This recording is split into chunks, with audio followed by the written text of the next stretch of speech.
Loh,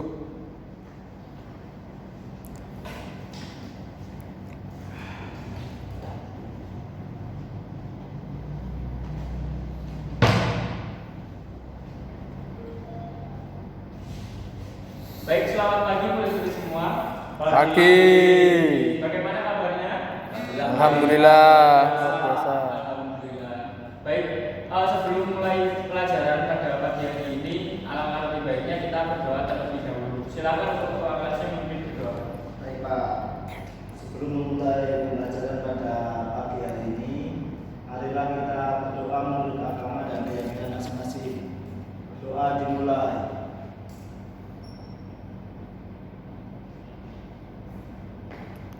Amin. Doa selesai. Baik, terima kasih. Sebelum kita masuk pada pelajaran pada hari ini, akan saya absen terlebih dahulu. Yang pertama, Ender, Hadir. kemudian Dinendra, Hadir, Pak. Febriano, Hadir. Dika, hadir Pak. Oke. Bagaimana sehat semua ya hari ini? Alhamdulillah. Kalau sehat, alhamdulillah. Jadi meskipun pada masa pandemi yang seperti sekarang ini kita keterbatasan, bahkan pembelajaran kita juga dilakukan dengan melalui protokol kesehatan, tidak menjadi halangan anak-anak semua dalam semangat belajar, terutama dalam pembelajaran PPKN. Ya, baik, pada pembelajaran kita hari ini akan membahas terkait materi peran Indonesia dalam perdamaian dunia. Tujuan daripada materi kita pada hari ini, yang pertama, kita dapat mensyukuri peran Indonesia dalam mewujudkan perdamaian dunia sebagai anugerah Tuhan Yang Maha Esa. Kemudian kita dapat bersikap toleransi dan cinta damai sebagai refleksi peran Indonesia dalam perdamaian dunia, dalam hidup bermasyarakat, berbangsa, dan bernegara. Kemudian kita dapat memahami peran Indonesia dalam menciptakan perdamaian dunia melalui hubungan internasional. Kemudian memahami peran Indonesia dalam menciptakan perdamaian dunia melalui organisasi internasional. Yang berikutnya, kita dapat menganalisis dinamika peran Indonesia dalam perdamaian dunia sesuai Undang-Undang Dasar Negara Republik Indonesia tahun 1945. Dan yang terakhir, kita dapat mendemonstrasikan atau mempresentasikan hasil analisis kita tentang peran Indonesia dalam perdamaian dunia sesuai Undang-Undang Dasar 1945. Dan kemudian tujuan pembelajaran kita pada pagi hari ini juga, yang pertama, kita dapat mensyukuri peran Indonesia dalam mewujudkan perdamaian dunia. Yang kedua, kita dapat bersikap toleransi dan cinta damai sebagai refleksi peran Indonesia dalam perdamaian dunia, dalam hidup bermasyarakat, berbangsa, dan bernegara. Kemudian yang ketiga, kita dapat memahami peran Indonesia dalam menciptakan perdamaian dunia melalui hubungan internasional. Kemudian yang keempat, kita dapat memahami peran Indonesia dalam menciptakan perdamaian dunia melalui organisasi internasional. Yang kelima, menganalisis dinamika peran Indonesia dalam perdamaian dunia sesuai Undang-Undang Dasar Negara Republik Indonesia. Yang keenam, mendemonstrasikan dan mempresentasikan hasil analisis tentang peran Indonesia dalam upaya perdamaian dunia sesuai Undang-Undang Dasar 1945.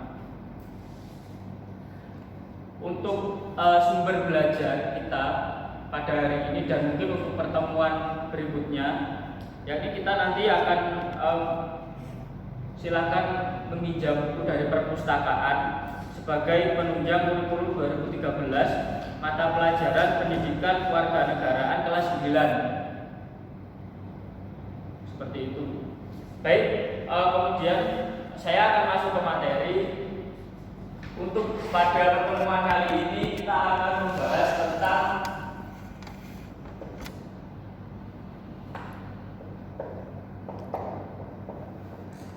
diplomasi. Ada yang tahu apa pengertian diplomasi? Saya Pak. Iya, tidak.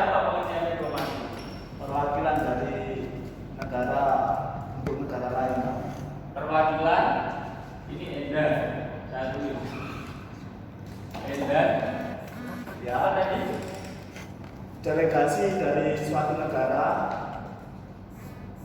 delegasi dari suatu negara yang ditempatkan di negara lain atau luar negeri, luar negara. yang ditempatkan Di luar negara. di luar negeri begitu ya? Ya, Di luar negeri. Ada lagi yang mau menjawab? Saya Pak, Ya, Febri. delegasi itu, diplomasi itu menurut saya adalah utusan dari suatu negara yang ditempatkan di negara lain yang memiliki tujuan memberikan informasi tentang negara asalnya bagi warga negara yang ada di negara tersebut.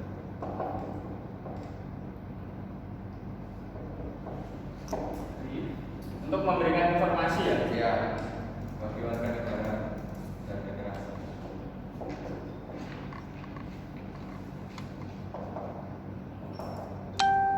Informasi. Ya, jadi ada dua jawaban yang kurang lebih sama. Yang pertama, delegasi suatu negara yang ditempatkan di luar negeri, dan yang kedua jawaban dari Febri tadi, utusan yang ditempatkan di luar negeri untuk menyampaikan informasi. Ya, jadi tujuan atau pengertian dari diplomasi ini sendiri yakni suatu upaya untuk berdialog demi terciptanya keputusan yang sesuai dengan kebijakan pemerintah atau suatu negara. Dan pada keputusan Presiden nomor 108 tahun 2003, diplomasi ini sendiri yang menjadi aktornya adalah duta besar. Pernah dengar duta besar? Pernah. Nah, ya. Jadi duta besar itu negara, setiap negara yang bisa mempunyai hubungan diplomatik, maka di negara tersebut Indonesia akan menempatkan diplomat. Baik. Jadi sesuai keputusan Presiden nomor 108 tahun 2003 tentang diplomasi, yakni tujuan daripada diplomasi atau aktor daripada diplomasi adalah duta besar, yang mana duta besar ini akan ditempatkan di negara-negara yang memiliki hubungan diplomatik dengan negara kita atau negara Indonesia. Ada yang tahu contoh duta besar? Misalkan di negara mana? Ada yang tahu negara mana saja yang berhubungan diplomasi dengan Indonesia? Amerika, Pak. Ya, salah satunya Amerika. Jadi Amerika memiliki hubungan diplomatik dengan Indonesia. Maka dari itu Indonesia berhak menempatkan duta besar di sana. Yang mana duta besar ini tujuannya untuk menyampaikan kebijakan luar negeri Indonesia yang ditujukan untuk negara tersebut atau negara yang dicontohkan tadi Amerika.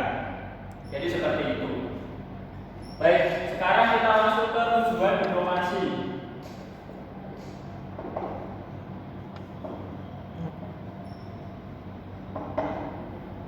Ada yang jelas ya tulisan Bapak? jelas Pak. Bisa dibaca kan?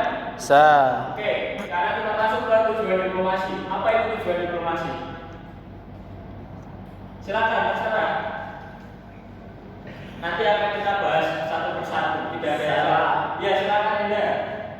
Itu Pak, tujuan diplomasi mengenalkan budaya Indonesia ke luar negeri, mengenalkan budaya lokal. Mengenalkan budaya Indonesia. Ya, Ya. Kemudian yang kedua, Saya Pak, ya, Indra. meningkatkan hubungan bilateral antar dua negara. Oke. Meningkatkan hubungan bilateral.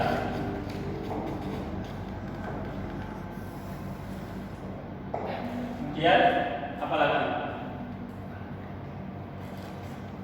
Saya, Pak, Ya, Febri. mempererat hubungan politik antar negara. Oke.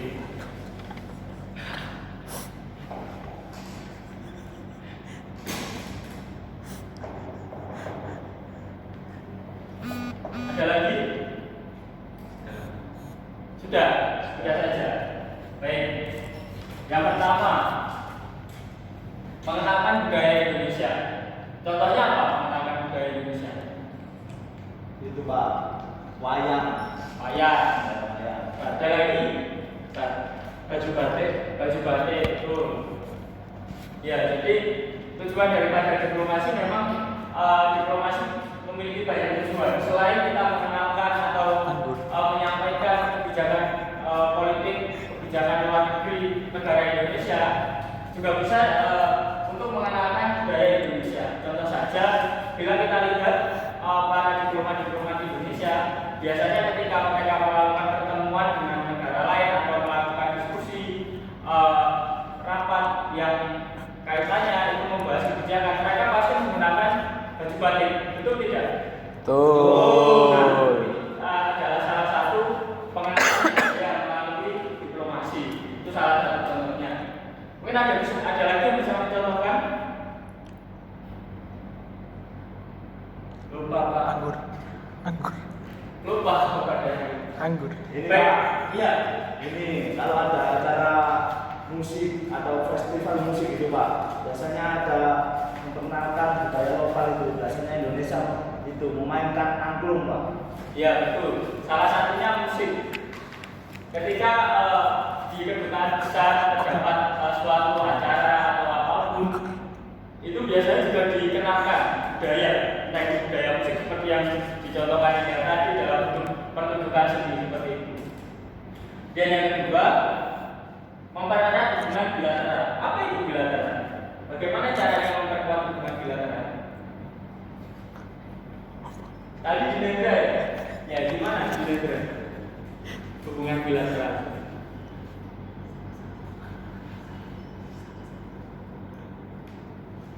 Hubungan antar dua negara yang saling menguntungkan. Hubungan antar dua negara yang saling menguntungkan. Baik, jadi ya betul, itu merupakan tujuan daripada diplomasi juga. Seperti yang dicontohkan tadi, Amerika kita memiliki hubungan baik dengan Amerika, baik dalam sektor perdagangan maupun sektor-sektor sentral lainnya. Yang artinya akan ada timbal balik antara kedua negara, yang itu pastinya akan memperkuat hubungan bilateral. Yang orientasinya nanti juga akan mempererat kemajuan atau pertumbuhan ekonomi. Kemudian yang berikutnya mempererat hubungan politik. Ya, maksudnya itu ketika ada diplomasi itu, ketika ada suatu konflik di suatu negara, warga negara yang ada di negara tersebut itu bisa kita evakuasi cepat gitu Pak. Terus juga kalau ada suatu guncangan yang utamakan politik itu, kita nggak terlalu berpengaruh gitu kepada kita. Contohnya kan Rusia dan China itu kan kita kan nggak terlalu terbebani gitu kan kalau mereka berkonflik. Ya, bagus jawaban dari Pak Diano tadi. Jadi salah satu fungsi daripada diplomatik selain dua ini tadi, ada satu fungsi yang telah disebutkan tadi, yakni mempererat hubungan politik. Yang mana dengan memperkuat hubungan politik, artinya kita memiliki komunikasi yang baik antara Indonesia dengan negara diplomatik kita atau negara yang berhubungan baik dengan kita. Yang artinya ketika kita nanti memiliki hubungan politik dan komunikasi yang baik, maka segala kebijakan luar negeri yang didiskusikan pada konferensi atau apapun itu dalam ruang formal itu nanti akan lebih mudah diterima, dan imbasnya kebijakan politik luar negeri sesuai yang negara Indonesia inginkan akan bisa tercapai. Itu tadi penjelasan singkat tentang diplomasi. Setelah ini kita akan menyimpulkan bersama-sama materi pada hari ini. Mulai dari diplomasi. Setelah yang Bapak terangkan tadi, apa sih pengertian diplomasi? Tadi kan Enda sudah mengusulkan, Badri juga mengusulkan tentang berpendapat tentang pengertian diplomasi. Setelah kita bahas tadi, apa sih pengertian diplomasi? Ya, saya itu diplomasi itu menurut saya ya, setelah dijelaskan oleh Bapak tadi, diplomasi itu adalah suatu usaha untuk memperbaiki hubungan antar negara yang dilakukan oleh aktor yang bernama diplomasi. Ya, yang seperti itu ya menurut saya Pak. Ya, bagus. Jadi seperti yang telah disebutkan Febri tadi ya, diplomasi pengertiannya seperti itu tadi, yakni untuk mempererat hubungan dan kerjasama antara negara satu dengan negara lain yang mediatornya nanti melalui diplomat yang ditempatkan di negara untuk menyamakan persepsi dan menyampaikan kebijakan luar negeri suatu negara. Itu tadi. Kemudian yang kedua, kita simpulkan bersama tujuan diplomasi. Apa tujuan diplomasi? Ya Pak, tujuan diplomasi menurut saya memperkenalkan budaya dan juga memperbaiki hubungan antara dua negara, baik itu politik, sosial ataupun perdagangan. Ya, baik. Jadi bagus yang telah disimpulkan Mendar ya tadi. Ya, diplomasi ini memiliki tujuan yaitu mempererat hubungan politik dan pengaruh kebijakan sosial negara yang nantinya akan menjadi faktor sebagai kebijakan luar negeri negara yang berorientasi pada pertumbuhan negara seperti itu. Dan pentingnya diplomasi itu ketika kita berhubungan baik dengan suatu negara, maka yang seperti Bapak jelaskan tadi, kebijakan luar negeri akan dengan mudah diterima sehingga akan menjadi faktor pendorong untuk pertumbuhan suatu negara. Baik, itu tadi materi tentang diplomasi dan tujuan diplomasi. Untuk berikutnya nanti silakan kalian baca untuk halaman berikutnya di 205. Nanti di situ kita minggu depan akan bahas tentang halaman itu dan selanjutnya. Baik, pesan saya untuk pembelajaran hari ini tetap semangat untuk anak-anak semua dalam pembelajaran, karena pembelajaran PPKN ini akan sangat bermanfaat dengan kalian, terutama dalam kehidupan berbangsa dan bernegara. Yang artinya ketika kalian memahami, merefleksi pembelajaran PPKN itu akan sangat bermanfaat untuk kalian semua. Seperti itu.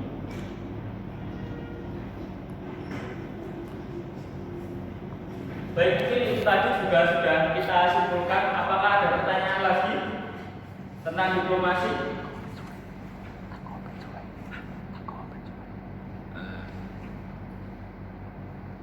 Sebentar Pak, saya mau menyusun pertanyaan dulu. Ya, silakan. Kan gini Pak, nggak semuanya, beberapa negara-negara ini ada diplomatnya, kayak seperti Indonesia dengan negara Israel itu kan kita nggak menjalin hubungan dengan baik. Itu kira-kira ada apa ya Pak, kok kita nggak bisa menjalin hubungan dengan Israel? Ya, ini pertanyaannya bagus sekaligus mengkritik. Ada sedikit kritikan juga dan pertanyaan yang mungkin nanti akan mengarahnya ke sensitif. Mungkin dari murid-murid ada yang bisa menjawab? Mungkin saya Pak. Iya, bagaimana ini? Mungkin Indonesia tidak bisa mengirim ke Israel karena di negara itu masih konflik. Jadi jika kita mengirim ke salah satu negara, artinya kita mendukung salah satu negara yang sedang konflik dan bisa berakibat salah satu negara itu bisa menyerang balik ke negara kita. Mungkin begitu Pak. Iya. Jadi memang dulu Indonesia pernah hampir membuka hubungan diplomatik dengan Israel. Tepatnya waktu pemerintahan Presiden Abdul Rahman Wahid atau kita kenal sebagai Gus Dur. Kalian tahu kan Gus Dur? Tahu. Nah, ya.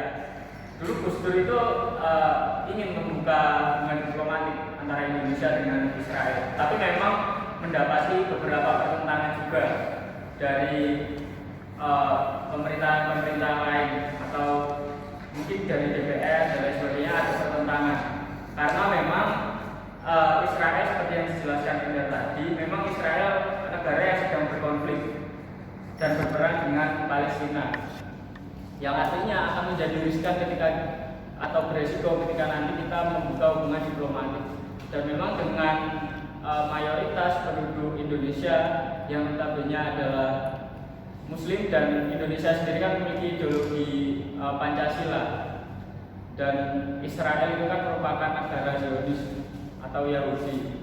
Ya, artinya dan memang ya Israel itu sendiri memerangi Palestina, ya artinya akan banyak sekali terjadi kontra ketika nanti kita berhubungan dengan Israel, yang artinya ketika nanti masyarakat kita banyak yang menentang dan lain sebagainya, maka akan menimbulkan ketidakstabilan dalam pemerintahan itu sendiri. Mungkin alasannya Indonesia tidak membuka hubungan diplomatik dengan Israel, singkatnya supaya tetap terjadi kestabilan dalam negara Indonesia, yang artinya meminimalisir konflik yang terjadi seperti itu. Ada lagi yang ditanyakan? Saya Pak mau tanya. Iya. Kelebihan dan kekurangan suatu negara menerapkan diplomat itu atau menerapkan sistem diplomasi ke negara lain itu apa? Kelebihan sama kekurangan. Ya, ya kalau kelebihannya sendiri ya, dengan kita menerapkan hubungan diplomatik, artinya kita membuka kerjasama dengan negara lain, yang nanti ketika kita ingin melakukan hubungan, entah itu hubungan ekonomi, hubungan perdagangan, itu akan kita bisa dengan lebih mudah. Dan tujuan daripada hubungan diplomatik itu sendiri kan sudah jelas ya tadi, Ya. untuk membangun relasi, membangun komunikasi, dan menyampaikan kebijakan luar negeri, terutama Indonesia. Dan ketika nanti kita memiliki hubungan diplomatik, kita dapat melakukan melakukan perjalanan ke negara tersebut, karena memang ada kerjasama yang dibangun dan kepentingan dan tujuannya disamakan atau dipersepsikan seperti itu. Dan kekurangan ketika kita tidak melakukan diplomasi, artinya seperti yang dijelaskan tadi, ketika kita memiliki hubungan diplomasi, kita dapat dengan mudah bekerja sama, entah itu dalam bidang politik, ekonomi, yang orientasinya mendorong pertumbuhan suatu negara. Dan jika kita tidak memiliki hubungan diplomatik, kita tidak dapat melakukan semua itu. Yang artinya misalkan Indonesia dengan Israel yang sudah ditanyakan tadi oleh Febri tadi, ketika kita tidak menjalin hubungan diplomatik dengan Israel, maka kita tidak bisa menjalin kerjasama dengan Israel, entah itu perdagangan ataupun hubungan politik. Itu yang artinya kita tidak akan meraih keuntungan dengan Israel, dan begitupun sebaliknya. Itu kekurangan ketika kita tidak berdiplomasi dengan negara lain. Tapi memang diplomasi itu juga dipertimbangkan juga oleh pemerintah, yang artinya ketika kita tidak memiliki kepentingan atau tujuan politik dengan negara lain, memang tidak dibangun hubungan diplomasi tersebut. Seperti itu. Ya Pak. Ya, ada lagi atau cukup?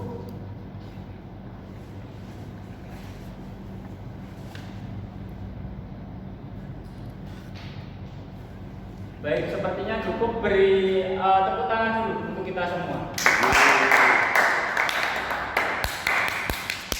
Bagus sekali pertemuan pada pagi hari ini. Bapak juga merasa senang karena kalian aktif dan interaktif, terutama dalam menyampaikan pertanyaan. Dan tadi juga ada pertanyaan yang bagus juga terkait mengapa Indonesia tidak menjalin hubungan diplomasi dengan negara Israel, terus apa kekurangan kelebihan demokrasi seperti itu. Dan memang pada kurikulum 2013 ini kita akan dituntut untuk lebih aktif.